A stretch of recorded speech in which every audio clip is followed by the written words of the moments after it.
Pessoal, boa noite, então, né? A gente vai começar a nossa conversa sobre o terceiro capítulo do nosso livro, Nossa Vida Sagrada. Para quem está participando a primeira vez ou para quem ainda não teve contato, esse é o livro que a gente está estudando, já estamos no terceiro capítulo, então a gente já teve outros dois encontros onde a gente conversou sobre aqueles capítulos, e como eu disse, a gente está gravando, a gente vai disponibilizar essas conversas, e a de hoje, inclusive, que nós estamos gravando também. E teve alguém que falou que conseguiu ler, né? A Ana Paula, o Gustavo também já leu, acho que outras pessoas devem ter lido também. Para quem não leu também não tem problema, porque a gente vai conversando, e espero que seja uma conversa rica para vocês também, que ainda não tiveram oportunidade de ler. Para quem não leu, e talvez para quem não tenha o livro em mãos, né? Vamos tentar contextualizar um pouquinho para vocês. O livro Nossa Vida Sagrada, do Norman Wirsba, ele está dividido em três partes. E a primeira parte que a gente já passou, são os dois capítulos que nós já discutimos. Ele vai fazer o que ele chama aqui de examinar a nossa situação, de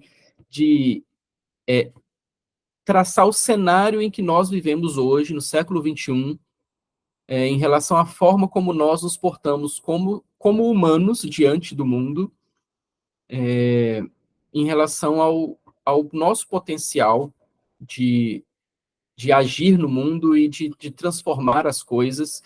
E como que isso teve, assim, hoje nós vemos isso como dois grandes impactos diante da humanidade, né, ou diante da sociedade como um todo, diante da natureza.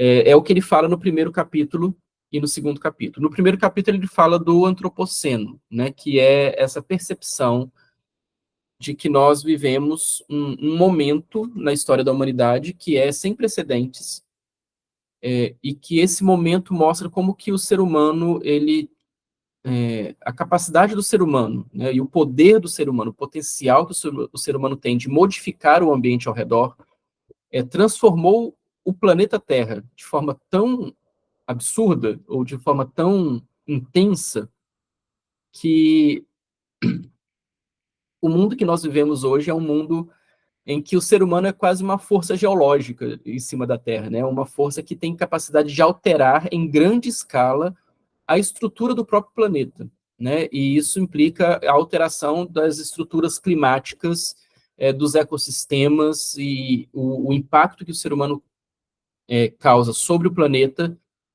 tem realmente desestabilizado todo o equilíbrio que o planeta apresentava nos últimos 12 mil anos, talvez, desde o fim do Pleistoceno.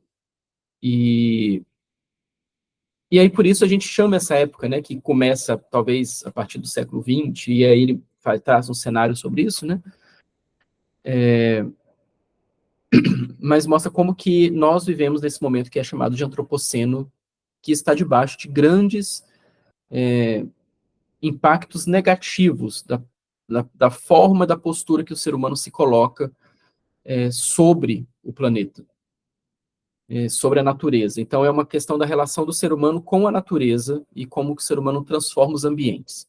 Isso no primeiro capítulo. No segundo capítulo, ele vai falar sobre como o ser humano também, além de tudo isso, tem alterado profundamente, substancialmente, a sua própria natureza. Ou seja, além de alterar a estrutura do planeta, do lugar onde vive, e da criação ao redor, né, da natureza ao redor, o ser humano também tem alterado profundamente a sua própria estrutura, tem alterado a sua própria natureza biológica. E é isso que ele chama de transhumanismo. O transhumanismo seria esse ímpeto humano de vencer a morte, de viver para sempre, de aumentar as suas habilidades, a sua força, as suas capacidades intrínsecas, para que ele consiga dominar cada vez mais e ser cada vez mais independente e ser cada vez mais autossuficiente, né? Então, o transhumanismo busca alterar a própria estrutura biológica humana, e já existem muitas coisas que mostram que isso é algo real, né? Assim,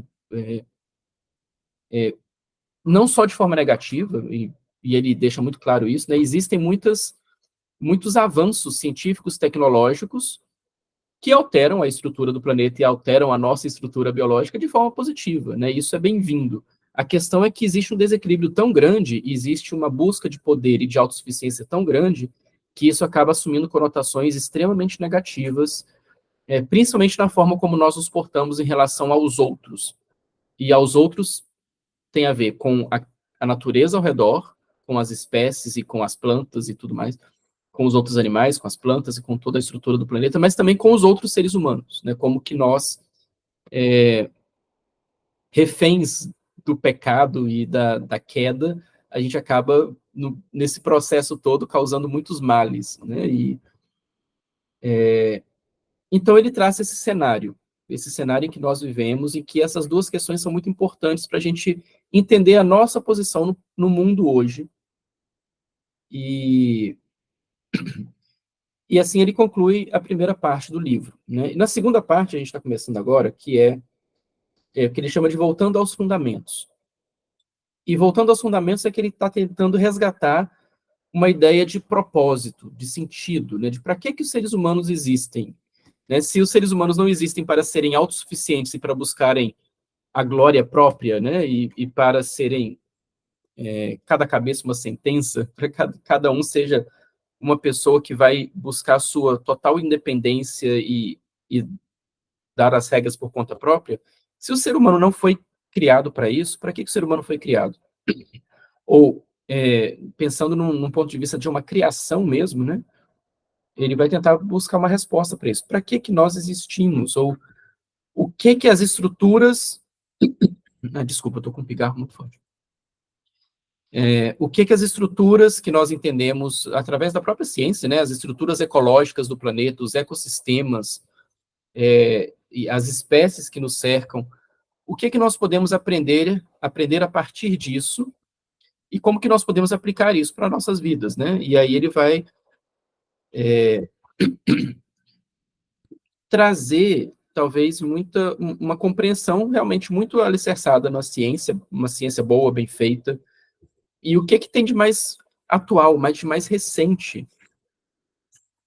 principalmente nos estudos ecológicos, nos estudos das relações entre os seres vivos, dos ecossistemas, e ele dá uma atenção muito especial a duas questões, ou dois pontos fortes aqui.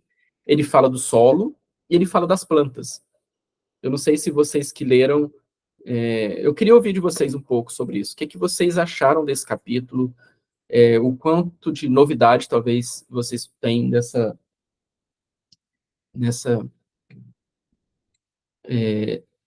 na percepção que ele traz das coisas aqui, né? O quanto de novidade tem. Ele vai, né, contestando a forma que ele apresentou, né, o antropoceno, o transhumanismo. Ele vai falar justamente isso, né, que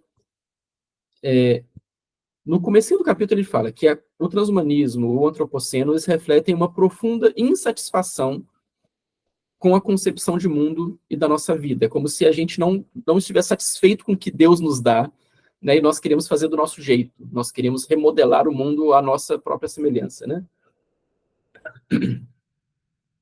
E ele fala que o resultado é isso, né? Um mundo ferido, inabitável, e que vai acabar e como que isso se volta contra nós, né? Como que nós acabamos sofrendo consequências da nossa própria ignorância, porque a gente está achando que a gente está fazendo o que é melhor para nós, e no fundo a gente não está, né? Eu acho que até as questões climáticas, elas mostram muito bem isso. A situação do Rio Grande do Sul é muito simbólica para isso, né? Uma catástrofe climática causada por questões naturais, mas que são extremamente amplificadas e se tornam danosas para nós mesmos por causa da forma como nós construímos os nossos sistemas de vida, né? E por decisões políticas, decisões econômicas e tudo mais.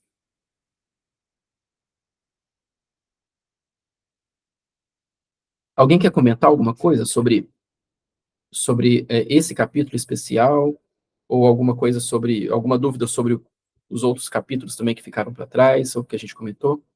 Fiquem à vontade para falar, tá, gente? Podem levantar a mãozinha aqui, a gente pode compartilhar. Mas, fiquem à vontade. Uma coisa que eu queria trazer aqui, que eu achei muito interessante, é como que essa visão do ser, assim, como que a leitura da criação, ou como que a leitura de Gênesis e uma teologia da criação nos ajuda muito a entender para que nós fomos criados e o que o texto de Gênesis está querendo nos ensinar, né? A gente, eu acho que fica muito preocupado, muitas vezes, em tirar respostas ali do texto de Gênesis que não são respostas para perguntas que o texto está tentando responder. Acho que a gente faz muito isso, né? A gente usa o texto para tirar respostas de coisas que a gente quer, mas que não são perguntas que o texto está fazendo, né? O texto está fazendo outras coisas, está respondendo outras perguntas.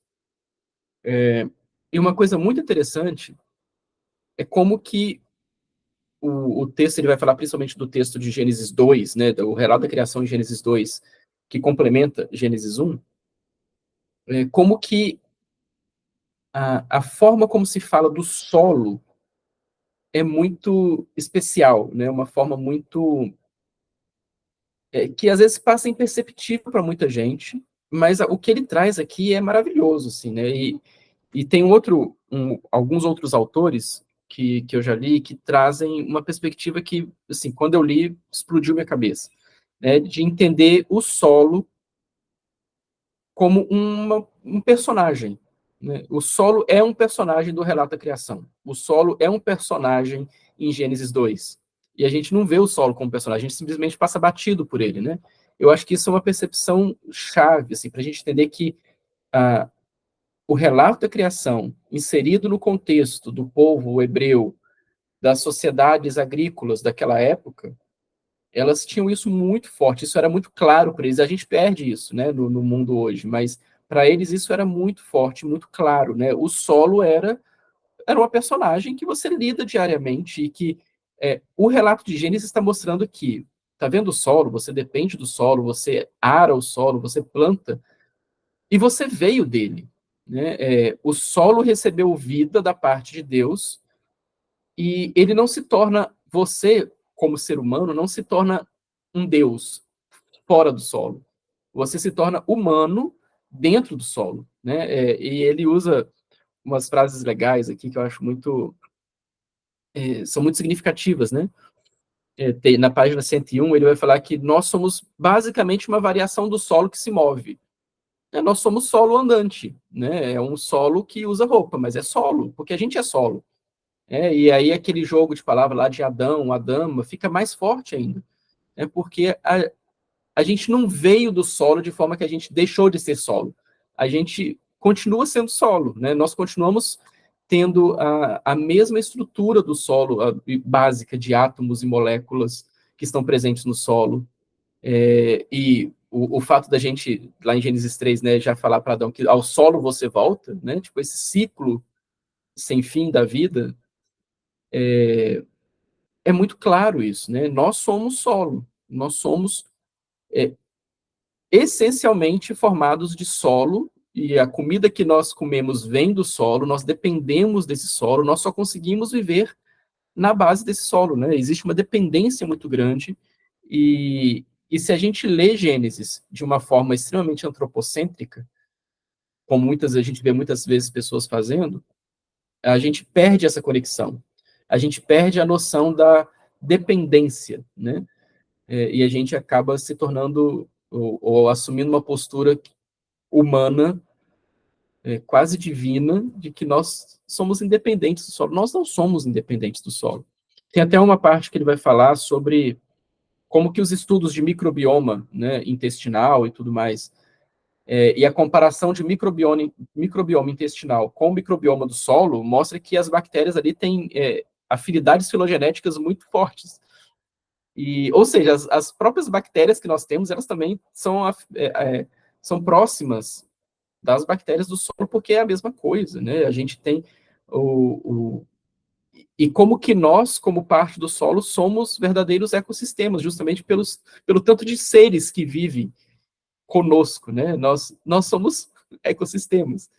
Um dia desse eu li uma coisa interessante das preguiças, né? As preguiças, elas são ecossistemas, porque em cima de uma preguiça você tem até alga andando junto ali, né? A preguiça é um verdadeiro ecossistema, porque ela fica parada, muito parada, né? Então ali acumula muita coisa e ela vai caminhando, junto com ela vai uma cidade. Mas a gente também é assim, né? A gente tem bactérias e fungos e outros seres, e artrópodes e tudo mais, que está junto com a gente, andando na gente o tempo todo. E a gente depende deles, né? É, é muito curioso porque a gente tem dificuldade de assumir ou de reconhecer, talvez por uma teologia da criação equivocada ou muito rasa, talvez não seja equivocada, mas seja muito rasa, né? Que não reconhece o quanto nós dependemos dos outros seres criados. E esses outros seres criados não são só os grandes seres que nos servem de alimento, né? A gente depende de minhoca, de bactéria, de bichos que comem as pele morta da nossa, as células mortas da nossa pele. Então, esse primeiro reconhecimento, né, de que a gente depende fundamentalmente do solo, né? E por isso que o solo é um personagem fundamental no relato de Gênesis, porque a gente precisa do solo. A gente tem essa relação muito estreita com o solo. E, enfim, né, ele vai falar bastante sobre isso, de como que a, a ideia do jardim, que é construída ali em Gênesis 2, ela também é muito significativa, porque ela vai mostrar o estabelecimento dessa relação do homem com o solo, que é uma relação de troca, né? Não é só uma relação de domínio, apesar do domínio ser necessário, né? Mas é uma relação de troca, né? Uma relação de serviço, mas nós servimos ao solo, o solo nos serve de volta, e, e os processos, né, que vão sendo cultivados ali, e o processo de conhecimento ah, é fundamental para a gente entender o que é um ser humano. Acho que, no fundo, no final, ele quer sempre voltar para isso, né? O que é um ser humano? O ser humano é esse ser, ou essa criatura, que sempre vai ser uma criatura, e a gente nunca gosta de ser criatura, a gente quer ser Deus, e desde a queda é assim, né? A queda acontece justamente por causa disso, que a gente não aceita ser criatura, e mas o relato de Jesus está falando, olha, você é uma criatura, você depende dos sistemas ao seu redor funcionando para que você também funcione. E no processo de Adão ali, né, no jardim, cultivando, servindo e dando nome aos animais, mostra como que para fazer tudo isso você precisa se relacionar, você precisa estar num processo de relação contínua com os animais. Ele cita numa nota de rodapé uma história que eu achei impressionante, deixa eu achar aqui, página 104, de um povo do Kalahari, na África, que tem aquela língua do clique, sabe? Vocês já ouviram falar da língua do clique, né? Imagino. Nunca ouviram falar? Nicole nunca ouviu falar. Gente, vocês nunca viram a língua do clique? Meu Deus, vocês precisam ver isso. Depois vocês jogam, eu vou jogar no grupo lá. Tem uma música famosa, aquela. Ah, eu não vou cantar aqui, mas enfim. Tem uma música muito famosa, todo mundo conhece. E que a mulher, ela é sul-africana, ficou famosa nos anos 60, todo mundo canta a música, e essa música tem um clique, porque ela é de uma etnia que fala inglês, né? Todo mundo fala inglês, mas ela fala a língua do clique também. A língua do clique, existem algumas línguas do clique. Eles têm sons que não são praticamente impronunciáveis para nós, né? Mas é um tipo eles no meio da palavra tem assim, sabe? Uma coisa gutural ou de peteleco na glote, uma coisa muito legal.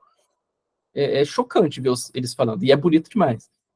E para quem está com o livro e leu a nota de rodapé, na página 104, vai ver que o nome do cara é barra L exclamação AE. Tipo, porque não tem letra para mostrar o que é o clique, então eles usam exclamação e caracteres estranhos para poder escrever, transliterar a fala deles. Por isso que o nome do cara é uma barra L exclamação AE.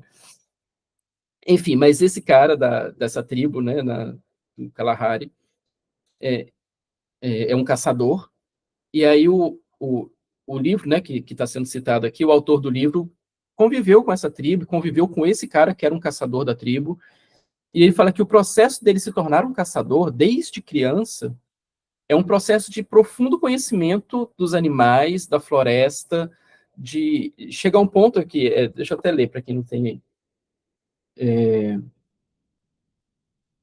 As práticas de caça desse homem envolviam um diálogo contínuo e detalhado com o lugar e seus animais.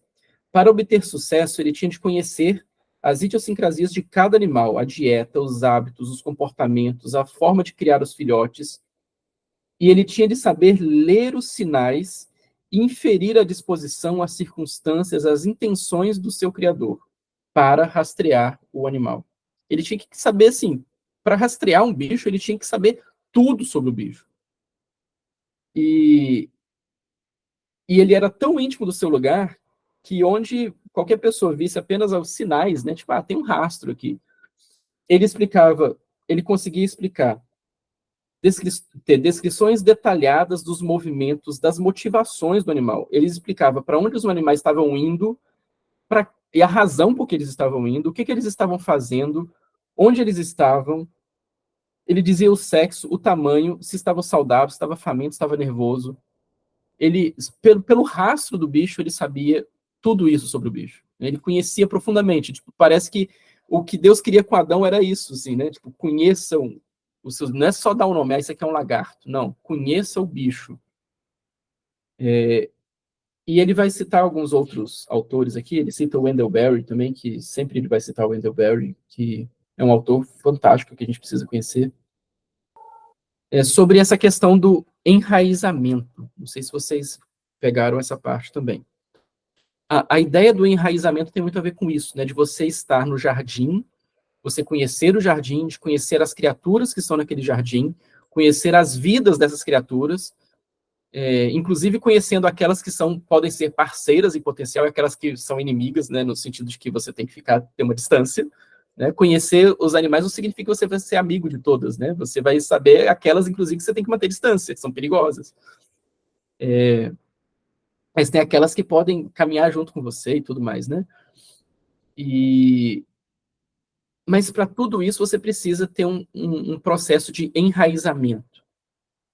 É um processo de viver naquele lugar de forma completa, né? De forma plena. E ele traz uma questão, que na verdade é uma questão que me deixa em dúvida também, assim, sobre como nós vivemos hoje, como talvez vocês possam me ajudar a pensar nisso. Porque ele vai falar sobre o fato de que realmente nós hoje vivemos vidas muito desenraizadas, né? Nós não e é meio que impossível ou não é plausível que as pessoas hoje todas estejam vivendo uma vida no campo, plantando o que come, matando o animal que vai comer e tendo toda essa relação do campo, né? E ele fala que não é isso, né? Não é sobre isso que ele está falando. Ele não está falando que todo mundo tem que viver no campo e ter uma roça e viver do que dá ali. Mas ele está falando que estar enraizado, né, significa conhecer os processos, significa estar mais perto dos processos dos quais você depende. Esse desenraizamento dos nossos dias hoje, ele, ele é problemático, é prejudicial de muitas formas, justamente porque a gente perde essa conexão. Então, tem mais a ver com essa conexão, com esse conhecimento, né, de como que as coisas acontecem. Inclusive, ele fala que é possível que a pessoa viva no campo e ela não tenha uma boa relação com o campo, e a pessoa pode estar na cidade e ela tem uma relação mais íntima com a terra, de alguma forma, né?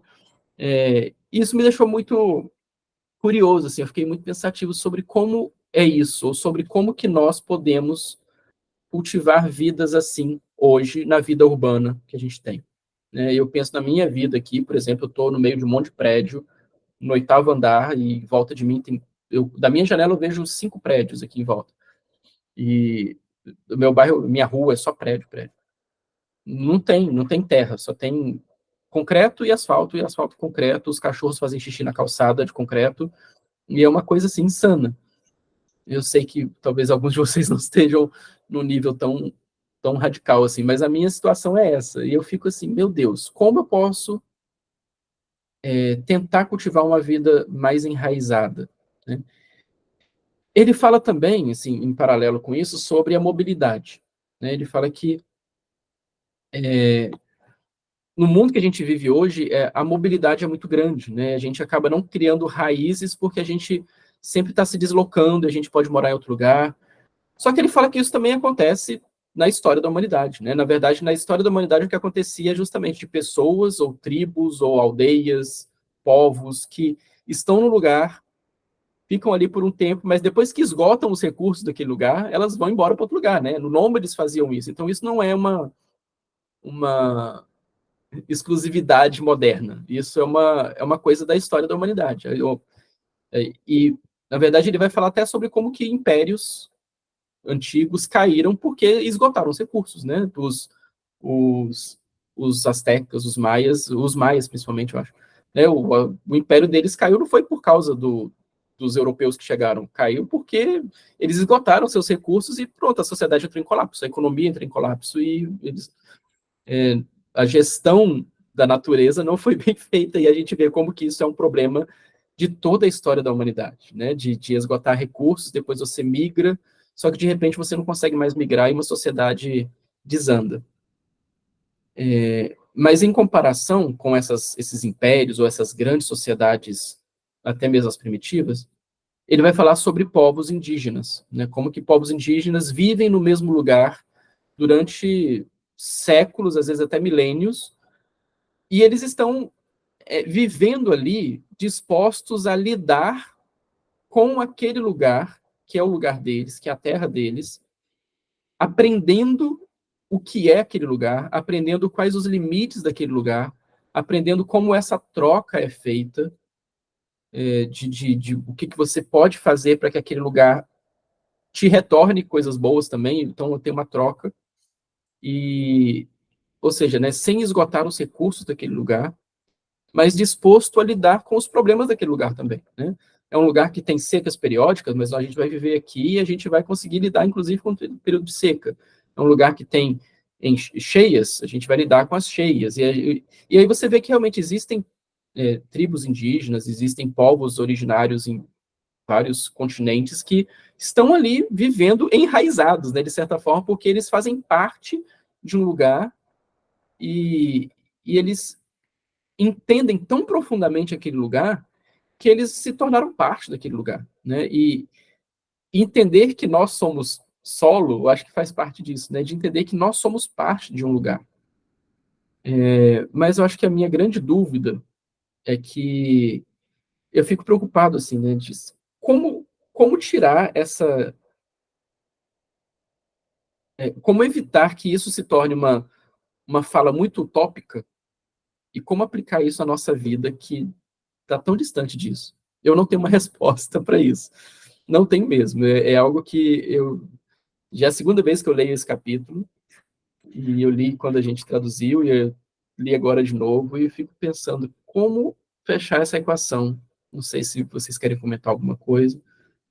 Eu queria que vocês comentassem, porque eu não quero ficar falando sozinho, gente. Thiago, Oi, oi. Eu não li o livro ainda, tá? Mas eu gostaria de comentar assim, essas coisas, tá? por favor. Você falou, né, igual, por exemplo, eu, diferente de você, né, eu vivo numa casa e a minha cidade é do interior. Então, a Que minha coisa cidade é boa. praticamente rural. Que inveja.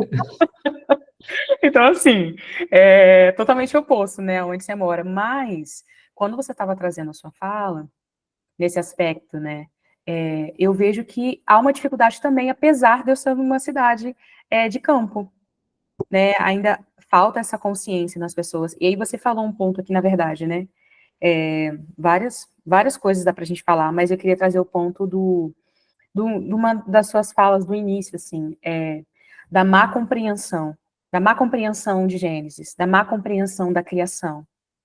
Eu acho que ainda a gente tem uma dificuldade com essa doutrina da criação, Uhum, sabe? E eu acho esse má entendimento, assim, falando no contexto da igreja, tá? uhum, Falando nesse aspecto aqui.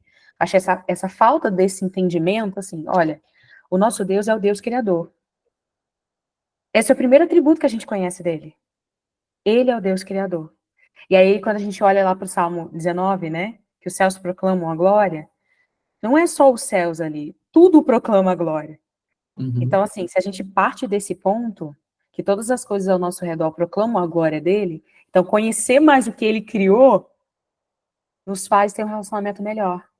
uhum, Ter uma percepção melhor também. Eu acho que esse é um dos pontos, assim, desse entendimento, né, da doutrina. É da criação, realmente, né, do nosso Deus como criador, que rege as coisas, né, e que fez as coisas, todas as coisas para um propósito. uhum. É, Pode falar. não, pode falar. Outra coisa que tem queimado ultimamente, assim, muito no meu coração, e eu tô amando. É a primeira vez que eu tô conseguindo participar, assim, desse diálogo, né, sobre esse livro. Eu vou comprar ele. Uhum, Mas que tem queimado muito por esses dias mesmo, assim. Até conversei com o meu pastor algumas coisas e tal. Da nossa visão também, quando a gente olha lá para Gênesis, da missão do homem, né? Que a gente já conversa, né? Sobre a mordomia e tudo uhum, mais, essa relação com a natureza, igual você falou de Adão, né? Provavelmente, eu acredito nisso, assim, né? Não foi de uma hora para outra, Adão não nomeou as coisas do nada, teve que ver as características, teve que ver como é que é o comportamento dos animais, o que eles comiam, tinha que ver esses aspectos, mas eu estava falando com o pastor a nossa percepção de missão também, né? uhum, Porque quando a gente olha lá do trabalho do homem, né, do cultivar, do guardar, a gente vê, na verdade, Deus dando uma missão, né? Então, e ainda eu vejo que ainda não tem esse conceito, né? Parece que ficou bem lá atrás, e a missão que Cristo nos deu, né, é totalmente diferente. Não. Eu estava conversando isso hoje, assim, a relação da missão também, né? Qual é a nossa missão? Não é levar vida? Então, tem a ver com a missão lá atrás, né? De cultivar e de guardar. uhum. Então, algumas percepções eu comentei aqui, tem muita coisa, mas só queria trazer esses pontos aqui também. Vou dar a chance para. Muito bom, muito bom. É isso mesmo. A Tainá levantou a mão, já vou te passar, Tainá. Mas o Christopher Wright, ele é um missiólogo, é um teólogo, missiólogo, e ele fala muito sobre isso, e tem toda a obra dele vai ter sempre pelo menos um capítulo, ele vai falar sobre essa questão da missão do ponto de vista ecológico da coisa, né?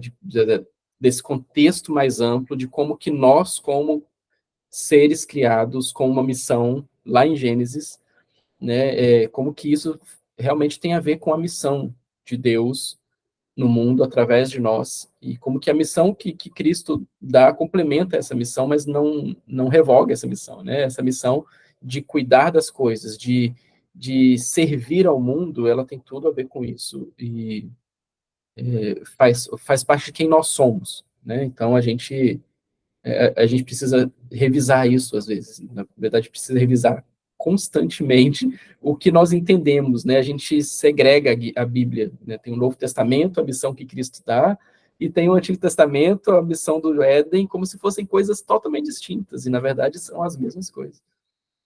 Diga, Tainá. Eu tenho pensado bastante nisso também, né? De qual é a aplicação, porque Deus tem falado comigo sobre essas coisas e eu tô tentando entender, assim, ok, mas e aí? O que que eu faço, né? E uma das coisas que eu entendi, que eu tenho percebido, é isso, né, do cultivar e guardar, mas também de a gente habitar esse mundo, sabe? Porque eu Uhum, acho que pode ser que a gente chegue em alguns momentos de um dualismo tão grande, em que a gente pensa que o espiritual, eu não sei formular direito, né, mas que a gente divide, assim, né, o espiritual, o que é espiritual do que não é. uhum, E e a gente pode esquecer de ver, não sei, de experimentar a beleza da criação. E eu acho que Deus está falando muito comigo sobre esse significado, esse sentido, esse propósito de fazer parte mesmo de todas essas coisas, de que Deus planejou tudo isso, Ele criou e que é bom, e a gente conseguir contemplar e ver a beleza de Deus em tudo isso que Ele criou, sabe. E a partir disso também a gente servir essa criação, né, assim, com cuidar dos animais, enfim, né, conseguir desfrutar também da criação, da terra. Eu acho Enfim, eu tô tentando ainda Uhum. organizar as ideias, mas acho que tem um pouco a ver com isso. Muito bom. Excelente, Tainá. Eu acho que esse é o ponto também, da gente ter esse espaço aqui, ter o espaço do grupo, ter momentos na nossa vida, né, da gente conversar, para a gente articular essas coisas, para a gente ir aos poucos entendendo, né?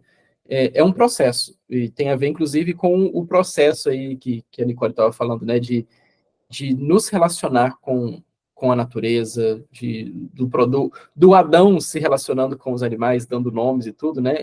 Não é, de fato, o texto não tem nada a ver com fazer algo de forma rápida num período de 24 horas, não tem nada a ver com isso, né? O texto está falando de um processo que é da vida toda, né? Um processo de toda a humanidade durante todo o tempo que a humanidade existir, né? É um processo de conhecer, e para conhecer você precisa se relacionar e, e, e de você interagir com todas as coisas que estão ao seu redor, reconhecendo que todas as coisas que estão ao seu redor foram criadas por Deus, que é o grande criador de todas as coisas, que tudo isso foi feito para glorificar o nome dele, né? Então, o que a Tainá falou, né, dessa contemplação, né, da gente olhar para as coisas, de ver a beleza, e talvez isso seja algo que falta muito para a gente hoje nessa vida desenraizada, nessa vida descolada do solo, é que a gente, aos poucos, a gente vai perdendo a capacidade de se maravilhar, a gente perde a capacidade de contemplar a natureza, porque a gente está com a tela na frente, né? A gente assiste o pôr do sol pela tela do celular, a gente vê um Reels com uma coisa da natureza muito massa. Nossa, que legal, olha esse passarinho voando, mas tá na tela do celular, né? A gente contempla pequenos pedaços dentro de uma tela.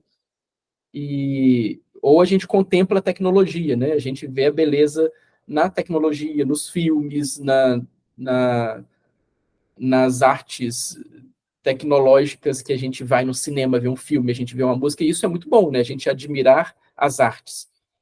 Mas a gente precisa admirar as artes, a gente precisa admirar a cultura que o homem desenvolve, mas a gente precisa admirar também a criação de Deus no mundo natural, né? Olhar lá fora e se maravilhar com as coisas mais banais, que a gente deixa de se maravilhar, mas que a gente vê que as crianças ainda têm esse potencial, né, de se maravilhar.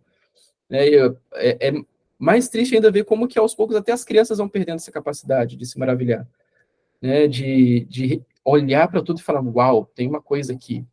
Ou de quem trabalha com ciência. Ana Paula, já vou te liberar aí para você falar. A gente, principalmente quem trabalha com ciência, né, que tá a ciência ali, o cara que está na biologia, está na química, eu acho que nas ciências naturais isso é mais fácil. De olhar para um processo, de olhar para uma coisa no microscópio, olhar para algo e perceber uma coisa muito, muito incrível ali. Mas ainda assim a gente não, nem sempre a gente consegue contemplar todo o mistério da criação que está envolvido naquilo. Porque aquilo é maravilhoso demais, é muito bonito, mas eu vejo que é bonito no sentido de que parece que eu estou destrinchando tudo, porque eu faço ciência, eu estou vendo aquele negócio, eu sei como funciona, né? Olha esse processo, olha esse tanto de, sei lá, equações matemáticas, olha como isso é bonito, porque eu destrinchei. Não é. O bonito é o que você não entende disso ainda. O bonito é que tem um mistério. Por que esse negócio é assim? Né? A contemplação, do ponto de vista do criador, é você olhar para aquilo e contemplar o fato de que você consegue destrinchar uma parte daquilo, mas existe algo mais misterioso ainda que tem a ver com por que o criador fez isso, né? Como que pode isso ter surgido? Por que isso é assim, né? E aí a gente consegue contemplar realmente as coisas de forma de forma mais reverente, talvez, de compreender que tem algo ali que me escapa. E que bom que é assim, porque significa que existe um criador que também me escapa. É um criador que está muito além da minha capacidade de entender a cabeça dele. Eu não consigo entender a mente de Deus, e ele me surpreende continuamente. Essa contemplação, eu acho que precisa ser cada vez mais intensa. E eu acho que mesmo na vida urbana, a gente precisa recuperar isso, né? A gente voltar, dar um passo atrás e falar, uau, pera lá, né? O que está acontecendo? Vamos olhar para o mundo de novo. Ana Paula, diga aí. Não, muito bom. Essa discussão, essa reflexão toda é realmente bem complexa. Eu também não sei qual seria a solução para a gente ter uma vida mais enraizada. Eu tô no Rio de Janeiro, né? Então, aqui no meio da cidade também acho bem difícil, mas acho que eu concordo com tudo que vocês falaram, assim, esse exercício de contemplação também, de reflexão, de entender, desculpa o barulho, de procurar entender os animais, a natureza à nossa volta, né, e como a gente se relaciona com eles. Eu acho que, assim, para mim uma das maiores dificuldades é entender, assim, no dia a dia, de fato, assim, o que pode ser feito. E o que eu acho que também mais uma vez, uma das coisas mais difíceis é o fato de que uma pequena ação que a gente faça, ela é muito pequena. Então, às vezes, a gente tem que pensar mais em ações macro, assim, porque no fim das contas, faz diferença ou não usar um copo descartável? Faz. Ao mesmo tempo, não é isso que a gente está precisando, a gente precisa de ações maiores, né? Então, eu acho que entra um pouco nessa dificuldade de quando a gente se abre a ver as questões de como nós, como humanidade, nos relacionamos com o meio ambiente, a dificuldade é essa, né? É ver o todo, é ver, porque não é só como eu, Ana Paula, me relaciono, é como todos nós. E aí a gente ou pega a responsabilidade e aí. Só que assim, a gente não tem como mudar nada e a gente fica meio paralisado, né? Ou então você joga a responsabilidade toda para o outro, para a indústria, e é isso aí, não, e também não faz nada. Então, para mim, esse que é o difícil. Mas o que eu queria comentar, que eu pedi para falar, não era nem sobre isso, eu achei curioso, na página 102, que ele está falando sobre os animais, e ele fala assim, no segundo parágrafo, o primeiro, na verdade, da página. O que dizer Só um minutinho. Oi, gente, desculpa. Ele fala assim, o que dizer acerca dos animais? Aí ele fala que os animais também são criados a partir do solo e tal. Eu achei, assim, curioso ele falar assim, Deus não cria animais para que Adão tenha algo para olhar ou controlar. Os animais são criados porque o ser humano não pode viver uma vida plena sozinho. E isso, eu confesso que eu não sei, eu fiquei, assim, os animais são criados porque os seres humanos não podem viver uma vida plena sozinha. Essa frase me deixou meio encucada. Assim, por um lado, eu acho que quando ele desenvolve depois, ele fala da questão do microbioma e etc., faz sentido olhando por esse lado de que a nossa vida, né, tá muito interligado com a dos outros animais, então, de certa forma, a gente não tem como viver uma vida plena sozinho, assim, é impossível. Ao mesmo tempo, eu achei, assim, eu não sei se eu concordo, entendeu, com essa questão dessa causalidade, vamos botar assim. Aí eu queria saber o que vocês pensam, etc.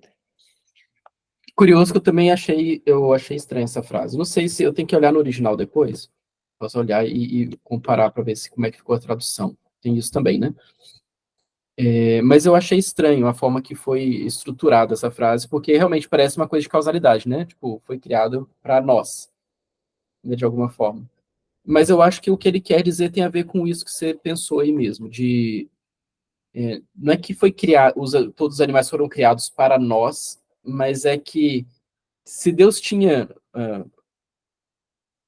nos tinha como parte do plano, né, de criar várias coisas, inclusive nós, né, e todas as coisas precisam estar interligadas, né, se Deus queria criar seres humanos, Deus não podia criar só seres humanos, aquela coisa, tipo, e de certa forma, a gente tem uma coisa meio, não é ambígua, mas é uma dualidade muito típica do hebraico, né, assim, da filosofia hebraica, de como que olha para as coisas.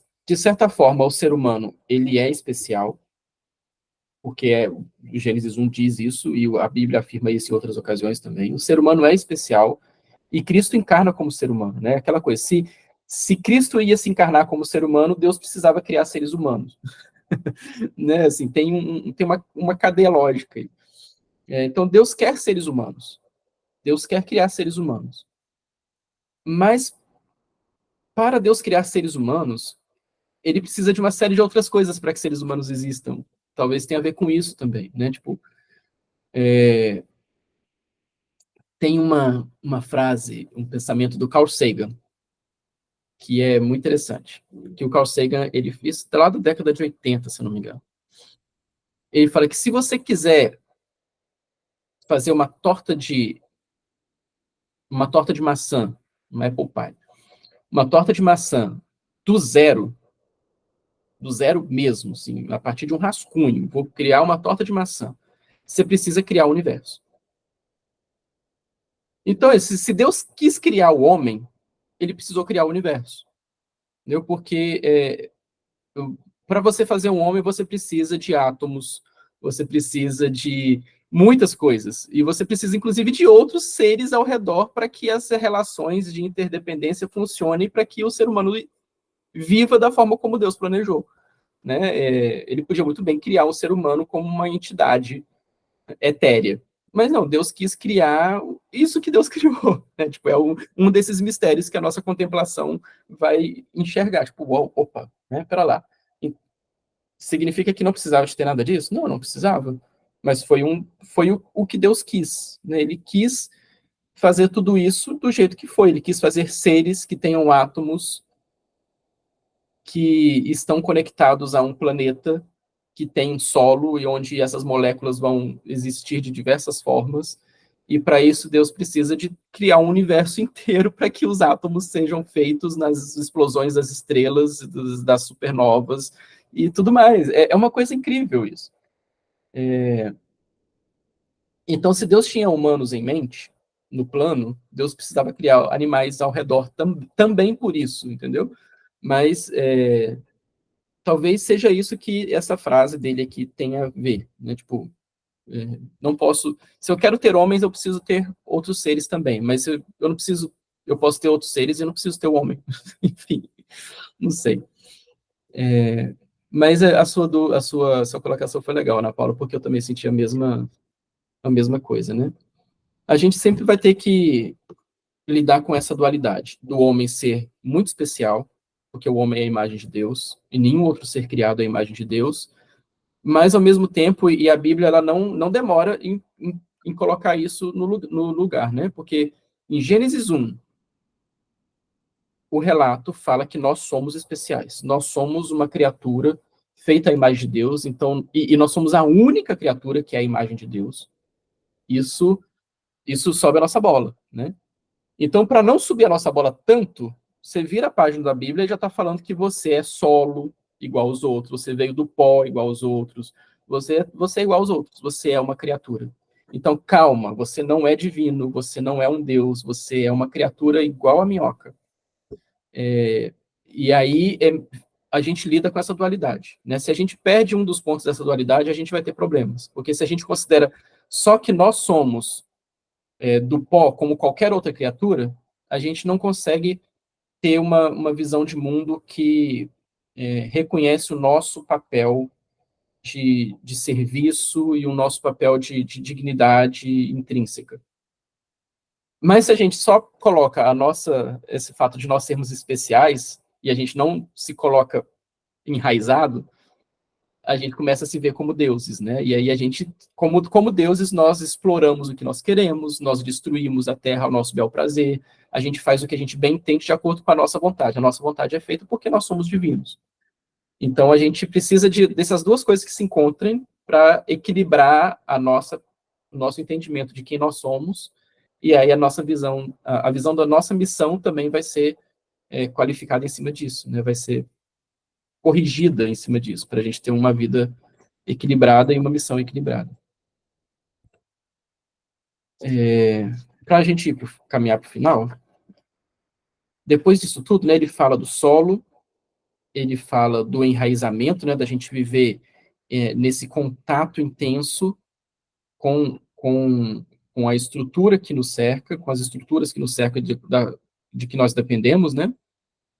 E ele vai falar, inclusive, de como que a ciência nos ajuda a enxergar isso a partir da lógica da simbiose, ou da simbiogênese, né, que ele fala, de como que seres vivos são simbióticos, né? Como que talvez a ciência, até os anos 70, 80, ela era uma ciência muito pessimista, ou muito individualista, né, no sentido de que a ciência sempre mostrava que seres vivos estão em competição constante, que seres vivos seguiam muito por esse processo de competição por recursos e tudo mais, que é uma visão que imperou aí até tempos recentes, até há pouco tempo, né? Eu estudei isso na escola, a gente estuda, eu estudei isso na faculdade de biologia, essa visão muito de competição, de oposição, né, entre seres vivos.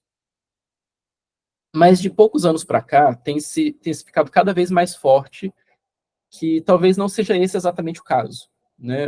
E o que tem ganhado mais força é justamente que os seres vivos eles são muito mais cooperativos do que a gente percebe. As relações simbióticas entre os seres vivos, que são conhecidas já há muito tempo, mas elas são muito mais profundas e muito mais intensas e muito mais desconhecidas do que nós pensávamos. Existem relações simbióticas muito, muito mais fortes, e inclusive entre seres que a gente não conhecia. Né? A relação, por exemplo, simbiótica de plantas interligadas via raízes por micorrizas, que criam verdadeiras redes em toda uma floresta, e de como que árvores se comunicam umas com as outras, por exemplo, é uma coisa chocante, é uma coisa muito recente, de talvez dos últimos 20, 30 anos na ciência, que tem se entendido cada vez mais como que isso acontece, como que isso funciona, as redes da floresta, né, de como que as árvores se defendem, e é maravilhoso isso. A gente tem literatura, de 2010 para cá, a gente tem literatura, livros bons, pesquisadores que são internacionalmente reconhecidos nessa área nos últimos 15 anos, talvez nos últimos 20 anos. Quando eu estava na faculdade de biologia, e quando eu estava no mestrado, talvez, essas ideias eram... eu fiz faculdade de biologia, depois eu fiz mestrado e o doutorado em botânica, área de planta, de árvore. E essas ideias eram vistas, lá no ano 2010, por aí, eu estava no mestrado em 2010, eram vistas com deboche, assim, eram vistas de forma muito ruim. Não, isso não é assim, isso não existe, não dá para está exagerando. Eu tive muitos professores na área da botânica que olhavam para isso de forma muito cética. E de 15 anos para cá, nos últimos 14 anos, isso mudou totalmente, né? Essas relações de simbiose, de correlação e de como que existe uma malha de interações, é algo muito recente. Isso muda toda a perspectiva, isso muda toda a nossa compreensão sobre a natureza ao nosso redor, né? E o mais legal disso é que quando a gente faz esse diálogo de fé e ciência, a gente vê que isso tem uma coerência muito grande com o relato bíblico, tem uma coerência muito grande com o relato da criação, né? E ajuda muito a gente ver como que a gente consegue encontrar, né, esses pontos de convergência entre Bíblia e natureza, né, e ciência. O Gustavo falou que sobre os animais, em Gênesis pode haver uma compreensão de que os animais foram feitos para que o homem não ficasse só e pudessem o ajudar, mas nenhum deles atende a essa demanda. Daí Eva é inserida como aquela que vai ser sua verdadeira auxiliadora. Será que é isso que ele quis dizer? Tem a ver com isso, sim. Tem a ver com o fato de que não é que os animais são inúteis, né? Os animais, eles são, de fato, muito úteis, eles permitem, né, que o ser humano tenha uma vida, o Adão, nesse processo, né, reconhece que depende de muitos deles, mas ele reconhece que nenhum deles pode suprir o que só o ser humano pode suprir, né? Relações que um ser humano pode suprir para outro. E no caso aí que a mulher pode servir ao homem e vice-versa. Então, ele entende que, inclusive, o trabalho dele de cultivar e guardar não pode ser exercido com outros, né? Ele precisa de outros humanos para fazer essa missão de cultivar o jardim, né? Os outros seres ali não vão fazer isso por ele, ou com ele, né? Então, ele precisa dessa auxiliadora, que, na verdade, é uma parceira, né? É uma aliada, que vai cumprir junto, porque a imagem de Deus se completa quando você tem homem, macho e fêmea, né? Que aí Gênesis 1 volta aqui, né? A imagem de Deus, homem e mulher, os criou como imagem, né? A imagem de Deus é completa quando você tem essa imagem junta, né? Então tem a ver com isso também, tem a ver sim. Tá. E aí, enfim, né, no terço final do capítulo, ele vai falar justamente sobre essa questão das árvores, dessa conexão das árvores na floresta, via raízes e tudo mais, e a forma como as árvores se comportam, né? Ou a forma como as árvores vivem. E aí ele pega lá quando Jesus fala, né, no Sermão do Monte, para olharem os lírios do campo, né? Olhem os lírios. E aí ele vai falar um pouco sobre o que primeiro ele comenta justamente o fato de que Jesus sempre usou metáforas e exemplos, né, nos sermões, assim, usando exemplos da natureza, exemplos de plantas, de sementes, né, da mostarda e tudo mais. Primeiro, mostrando como que Jesus estava alinhado com esse enraizamento, ele conhecia o mundo ao redor, conhecia as plantas, os animais, ele estava presente no solo, e como que ele conseguia tirar ensinamentos a partir disso, né? Ou seja, como que ele conseguia aprender sobre sobre a própria vida humana a partir da compreensão e da contemplação de outros seres vivos, de outras criaturas, né? Ou seja, né, o ser humano que aprende algo sobre si, sobre quem ele é, sobre como ele deve se portar, qual deve ser a sua própria missão, a partir de outras criaturas que estão ao redor ensinando. E as árvores estão ensinando, as plantas estão ensinando, né? E é muito curioso porque a gente vê muito disso, às vezes, em culturas indígenas, em relatos indígenas e tudo mais, e, e talvez a gente, muito urbano, ou num mundo evangélico muito isolado culturalmente de outras coisas, né? A gente vê essas coisas com, opa, pera lá, né? Isso aí não faz parte do cristianismo, né? Não, calma, né? Isso é panteísta, ficar lidando com com as plantas, assim, vai ficar abraçando árvore agora, né? Tem muito disso, né? De vez em quando surge uma pessoa mais radical que fala, tá, agora vai ficar abraçando árvore. É triste isso. Eu fico muito triste quando eu vejo muitos cristãos, muitos evangélicos, principalmente, com posturas tão hostis em relação a olhar para a natureza e aprender dela, e respeitá-la, ou honrá-la pela dignidade que ela tem em si mesma, porque ela é uma criação de Deus. Né? Aquela ideia de reconhecer que existe um valor intrínseco na criação, porque Deus criou e viu que era bom. Né? Não, isso sempre é muito importante da gente perceber, reconhecer, que quem atribui valor para a criação não é o homem. Né? O homem chega lá no final. Né? Quando o homem chega lá no final, Deus já criou, nos 6 dias antes do homem, tudo. E tudo que Deus criou, o próprio Deus falou que era bom. Né? E, inclusive os animais, as plantas e os animais da água.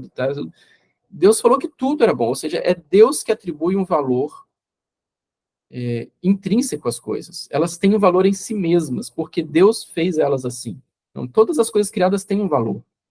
Né? E elas não ficaram lá paradas esperando o homem chegar para colocar um valor. Né? E aí a gente pega e olha como um mero recurso que a gente vai usar em nosso benefício, e aí a gente dá valor para aquilo que serve para a gente. O que não serve para a gente descarta, ou a gente não atribui valor, então se a gente perder, a gente não liga. Tem disso também, né? O que a gente não atribui valor porque não serve, eu posso destruir, ou se for destruído, eu não tem problema para mim. Mas não é isso que Deus está falando ali. Né? Todas as coisas têm um valor para Deus mesmo. E o nosso papel é reconhecer esse valor, né? Porque se Deus ama aquilo, a gente também tem que amar aquilo de alguma forma. E isso se reflete no cuidado que a gente deve ter, né? E isso se reflete também em olhar para elas e tentar entender o que eu posso aprender com elas. E aprender com as árvores ou com as plantas é que é a grande sacada que ele vai trazer aqui nesse último terço do livro. Né? Ele vai falar muito sobre como que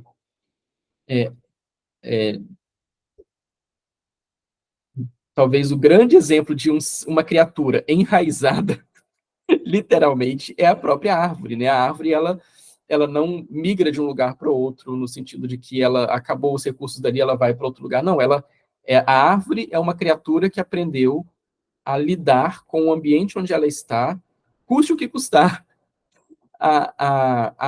E nesse processo de uma árvore crescendo onde ela está, ela se nutre do solo, mas ela também nutre o solo.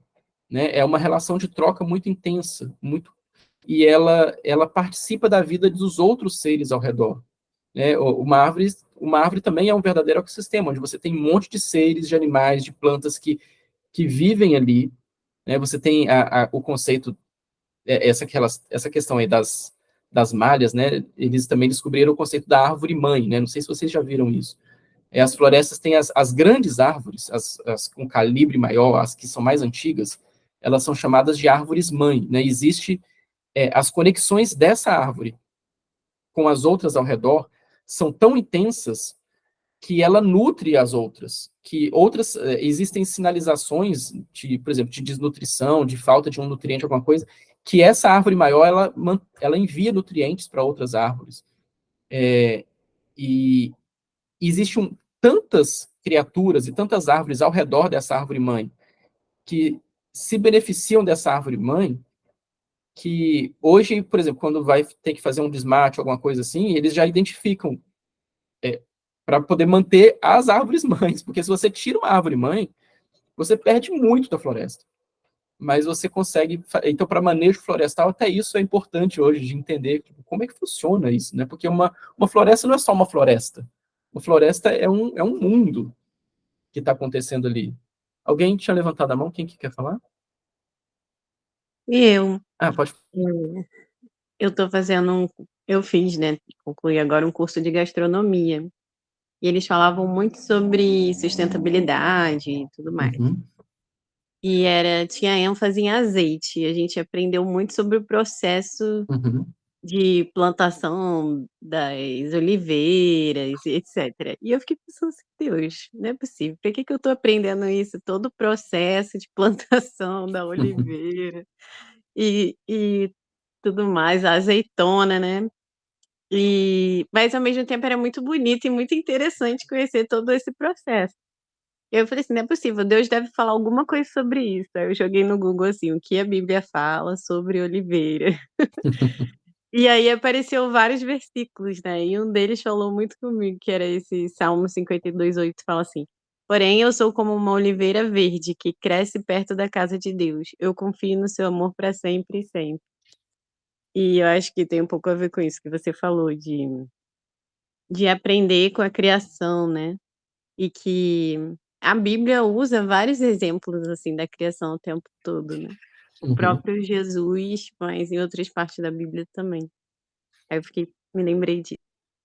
Isso é muito legal, né? Jesus se compara com a videira, né? E ele fala, eu sou a videira, e se você se enxerta, é um enxerto mesmo, ou seja, lá 2000 anos antes de nós hoje, já tinha noção de você fazer um enxerto numa planta para poder crescer um ramo mais forte e tal. E aí Jesus fala, olha, se enxertem aqui, eu sou uma videira, bota aqui. Funciona assim. E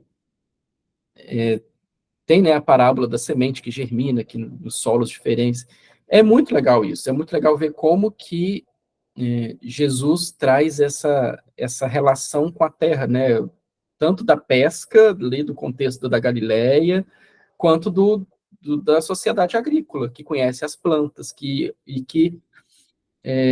tem uma relação estreita, uma relação muito estreita. Vocês perceberam, provavelmente, né, como que o Norman Wirsba, ele cita autores, e chega no final do capítulo, são 48, desse capítulo são 48 citações, e dessas 48 citações, tem pelo menos uns 10 livros, assim, que dá vontade de você parar e tudo e ler os 10 livros que ele está citando só nesse capítulo, porque é muito rico, né, de informação. E perdi o que eu ia falar. Tem uma das citações que ele fala, qual que é, gente? O que eu estava falando antes disso? Os Deixa eu falar. livros que são muito ricos, que dá vontade de ler. Mas eu ia citar uma das coisas que ele fala aqui, de uma das citações que ele traz, já esqueci qual que é. Deixa pra lá.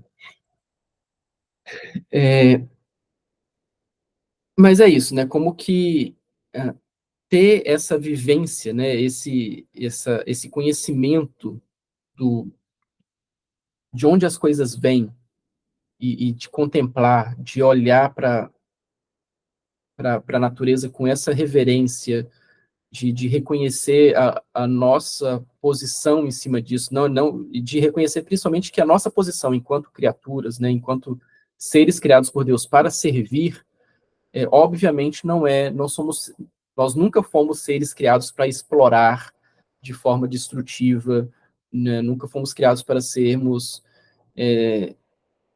seres que usam e abusam dos recursos como se eles fossem inesgotáveis, né? Na verdade, o que Gênesis 2 está falando sempre vocês vão cultivar o jardim, então para cultivar o jardim, você precisa lidar com o solo, você precisa conhecer os limites, você precisa tirar as arestas, você precisa fazer a coisa acontecer e, e manter, né, uma estrutura ali porque o jardim vai te oferecer algo em troca, mas você vai oferecer algo para o jardim também. Então, nesse processo, você vai cultivando, né, uma vida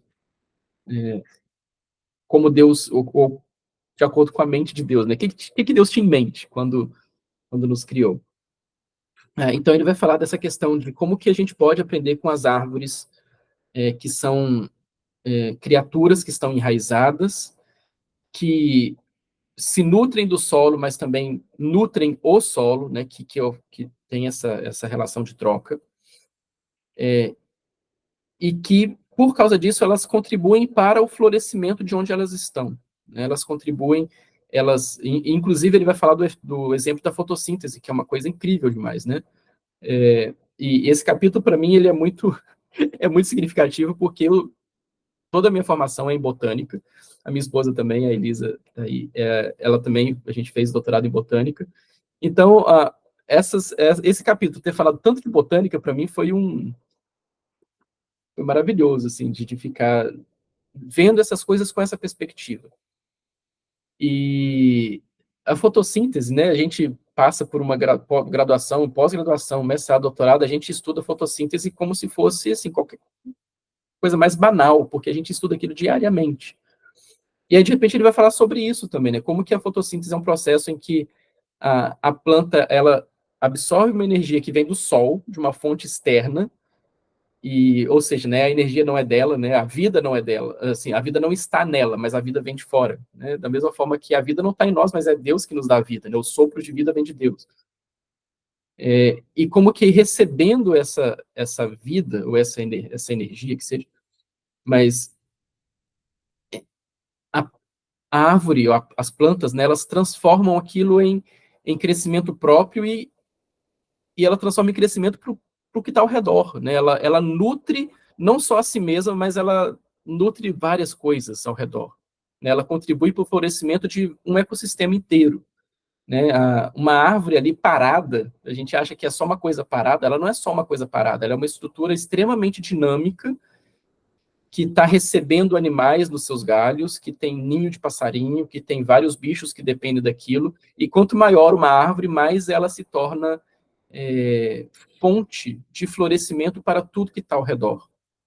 E talvez isso seja um grande ensinamento das árvores para nós, né, de nós sermos fonte de florescimento, que é exatamente isso que está lá em Gênesis, mais uma vez, né, de que nós fomos criados para florescer e para abençoar o que está ao nosso redor. Então, na verdade, não é só um florescimento próprio, mas é um florescimento para toda a criação. E ele termina o capítulo com isso, né, Não seria, então, porventura, uma tarefa essencial dos seres humanos, a obra que é análoga à fotossíntese, né? De receber o, o Espírito, o sopro de Deus, que é capaz de criar vida, e depois encarnar, né? Assim, assumir uma materialidade de corpo em localidades, em economias e situações dedicadas ao florescimento das criaturas, das outras criaturas. Então, não seria por isso, então, que a gente foi criado, né? Justamente para a gente receber a vida de Deus, o sopro de vida que a gente recebe de Deus, que faz com que o solo vire gente. E, a partir disso, a gente contribuir para o florescimento do que está ao nosso redor, né? Então, eu acho que foi a Ana Paula que falou das questões de ações individuais, né, que às vezes são tão pequenas, e isso eu acho que é um grande problema que a gente tem, né, assim, uma grande dificuldade que muitos de nós temos, inclusive de comunicar essas questões, e a gente vê muito deboche até, né, de pessoas que, mas tudo que eu fizer é muito pouco, né, a gente tem que, como a Ana Paula falou aí, a gente vai cobrar das indústrias, das grandes corporações, né, dos governos e tal. Isso é muito bom, né? Na verdade, a gente precisa cobrar das indústrias, a gente precisa cobrar dos governos, a gente precisa de ações em nível macro, sistêmicas, que fogem da nossa capacidade, do nosso poder. Mas as ações individuais, elas são importantes e necessárias porque nós fomos criados para agir assim, né? Nós fomos criados para agir em sintonia, em simbiose com o lugar em que nós fomos criados, com a Terra, com todas as outras criaturas que estão ao nosso redor. Então, a gente precisa responder assim, né? A gente precisa sempre responder de forma a sermos bênção onde nós estivermos. E talvez isso tenha a ver, Nicole, com o que você falou, de como que a gente tem, às vezes, percepções muito rasas, né, de uma teologia da criação e tudo mais. Porque a gente fala muito, vamos ser bênção na vida do fulano. Isso para o crente é muito fácil, né? Assim, é muito óbvio, ou é muito lugar comum. Né? Vamos ser bênção na vida do fulano, na vida de alguém. A gente sempre pensa em ser bênção na vida de alguém. Mas a doutrina da criação fala que nós devemos ser bênção, ou nos mostra que nós devemos ser bênção para tudo. Não é só na vida do irmão, né? É ser bênção para o mundo, para a natureza, para tudo que está ao nosso redor, porque é para isso que a gente é colocado no jardim, né? O jardim, ele não é uma relação só entre seres humanos, uns sendo os bênçãos para os outros. É uma relação de seres humanos com todos os seres ao redor, com todas as criaturas, com todas as plantas. Então, sim, nós vamos ser bênção para os bichos, nós vamos ser bênção para as árvores, e nas ações individuais, por menores que sejam, Deus quer que nós sejamos bênção, né? Deus espera de nós que nós sejamos isso, né? Pessoas que trabalhem, que se preocupem com o florescimento, né? Com o bem. Então, eu acho que a grande dificuldade, talvez, das nossas teologias, da forma como nós cultivamos a ideia de ser igreja, né? É que a gente pensa muito em pessoas, mas a gente não pensa nas outras coisas que estão ao redor das pessoas, que inclusive o que o capítulo aqui vai falar bastante, né, que nós dependemos, né, a gente depende de toda essa estrutura do solo e de tudo que está ligado a isso, né, então a gente se preocupa, a gente vai se preocupar com pregar o evangelho para salvar almas, tá, mas as almas, elas não estão desencarnadas, né, as almas estão no solo, elas fazem parte de um corpo de pele e osso, que tem um monte de bactéria em volta e que depende de vários sistemas, de ecossistemas, né?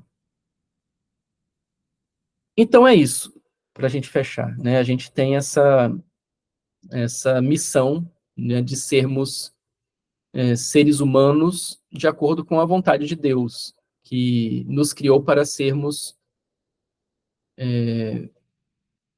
pessoas que guardam o jardim, que cultivam o jardim, que servem as outras criaturas, que conhecem as outras criaturas, que estão em um relacionamento com as outras criaturas, para o bem das outras criaturas e de forma que o bem das outras criaturas se reverte em bem para nós também, né?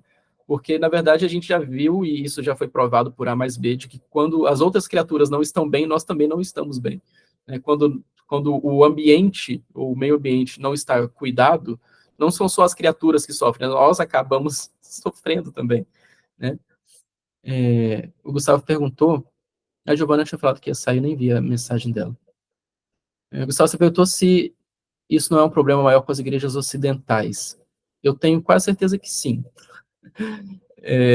As igrejas ocidentais, por elas, principalmente, né, no contexto moderno, europeu e americano, né, o mundo ocidental propriamente dito, que é europeu e americano, norte-americano, né, com com a revolução científica tecnológica surgida lá no século XVII e com toda a exploração de recursos até esgotar, que seja exploração de recursos e exploração de pessoas, né, e aí você tem processos de escravidão e tudo mais. Inclusive, ele fala disso quando ele fala do antropoceno no primeiro capítulo.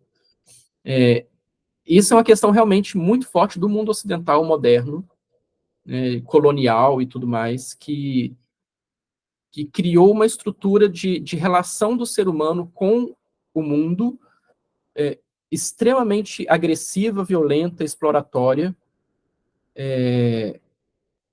em busca de recursos ilimitados, que não existem, mas em busca de recursos até você esgotar recursos e aí, de repente, você vai buscar colonizar outras terras para poder buscar mais recursos, para obter riqueza, para...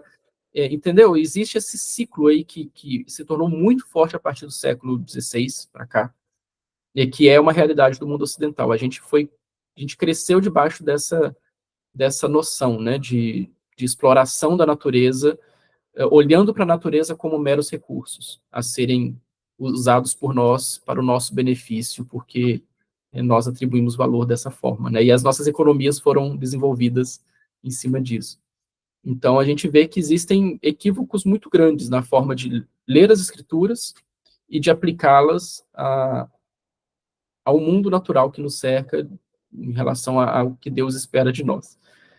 Mas é por isso que as nossas ações individuais, elas são importantes, porque é nas ações individuais é que a gente começa a conscientizar uma pessoa ou outra, a gente vai falando sobre isso, a gente vai mudando um pouco, né, de baixo para cima, por mais difícil que isso seja, mas a gente vai tendo voz, talvez, e demonstrando, né, o que é o Espírito do Reino de Deus, né, assim, na Terra. E é nesse processo que vira e mexe, de repente, uma pessoa que, mesmo numa ação individual, ela consegue chegar numa pessoa poderosa, ela consegue desenvolver uma ideia muito genial, ela consegue ter acesso com uma pessoa que vai fazer um ativismo, e aí, de repente, as coisas começam a acontecer, né? Eu vi um comentário um dia desse que eu achei muito interessante, né? Falando sobre a Greta Thunberg. Vocês conhecem a Greta, né? Todo mundo já deve ter ouvido falar da Greta. Aí a pessoa falou, ó, a Greta, ela com certeza tem ações individuais, né? Já que ela é tão engajada com essa causa, ela tem ações individuais, talvez ela realmente descartou, assim, parou de usar copos descartáveis, talvez ela tenha uma ação que ela considera sustentável, não usa mais canudinho, mas essas ações dela são ações individuais. Mas, ao mesmo tempo, você vê que ela tem, por exemplo, um projeto que ela, como indivíduo, criou, que atende milhares de coisas e tem impacto internacional, né? Ou seja, das ações individuais dela, existem ações que talvez não tenham grandes impactos, mas é uma ação de consciência própria dela. E você tem uma ação individual que tem realmente um grande impacto, né? Existem ações e ações, né? E todas elas são bem-vindas, né? Existem pessoas que de repente conseguem ter uma ação que extrapola o campo do individual e de repente aquilo se torna algo realmente grande. Mas mesmo que a gente não tenha isso, as ações pequenas, pontuais, elas também são válidas porque elas não vão mudar o mundo. A gente não vai mudar grandes coisas, mas elas fazem parte de um reconhecimento do que Deus espera de nós, né? Tem uma questão de consciência também e tudo mais. Tá bom, gente? A gente continua. Essa conversa não tem fim, né? Mas a gente encerra esse capítulo aqui. E o próximo capítulo ele vai continuar dando um pouco mais de substância para essa ideia de entender o mundo como algo estruturado de forma que as relações de interdependência são extremamente fortes e profundas Mas isso a gente vê no nosso próximo encontro. Beleza, gente? Vocês querem comentar mais alguma coisa? Então, acho que a gente pode encerrar aqui. Deixa eu encerrar a gravação.